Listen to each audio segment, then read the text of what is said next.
ನಮ್ present generation ಹೆಂಗ್ ಗೊತ್ತಾ, ಪೇಷನ್ಸ್ ಅನ್ನೋದೇ ಇಲ್ಲ. ನಾನು ಜಸ್ಟ್ 10 ಸೆಕೆಂಡ್ ರೀಲ್ಸ್ ಕಂಪ್ಲೀಟ್ ಆಗಿ ನೋಡೋಕ್ಕಾಗಲ್ಲ, ಬಟ್ ಅಂತ ಸ್ವೈಪ್ ಮಾಡ್ಬಿಡ್ತಾರೆ.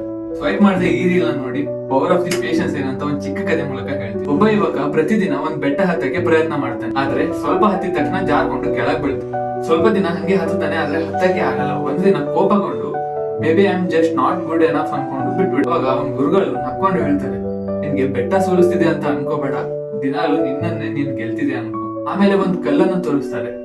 ಆ ಕಲ್ಲಿಗೆ ನೀರು ನಿಧಾನವಾಗಿ ಹೆಂಗ್ ಬದಲಾಯಿಸಿದೆ ಗೊತ್ತಾ, not by force but by consistency. ಇವಾಗ ಇದನ್ನು ಕೇಳಿ ಮತ್ತೆ ಬೆಟ್ಟ ಹತ್ತಕ್ ಸ್ಟಾರ್ಟ್ ಮಾಡ್ತಾನೆ.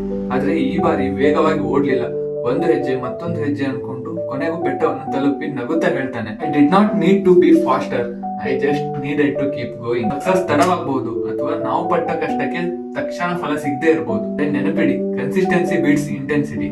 ಒಂದೇ ದಿನದ ದೊಡ್ಡ ಪ್ರಯತ್ನಕ್ಕಿಂತ ಪ್ರತಿದಿನ ಮಾಡುವ ಸಣ್ಣ ಪ್ರಯತ್ನಕ್ಕೆ ಶಕ್ತಿ ಜಾಸ್ತಿ. ನಿಧಾನವಾಗಿದ್ರೂ ಪರವಾಗಿಲ್ಲ, keep moving, your destination is closer then what you think. ಇಷ್ಟೇ ವಿಡಿಯೋ ಇಷ್ಟ ಆದರೆ ಲೈಕ್ ಮಾಡಿ, ಮತ್ತೆ ಸ್ಟ್ರಗಲ್ ಮಾಡ್ತಿರೋ ನಿಮ್ ಫ್ರೆಂಡ್ ಜೊತೆ ಇದೆಲ್ಲ ಶೇರ್ ಮಾಡಿ, ಮತ್ತೆ ತಪ್ಪದೆ ನಮ್ಮ ಪೇಜ್ ನ ಫಾಲೋ ಮಾಡಿ.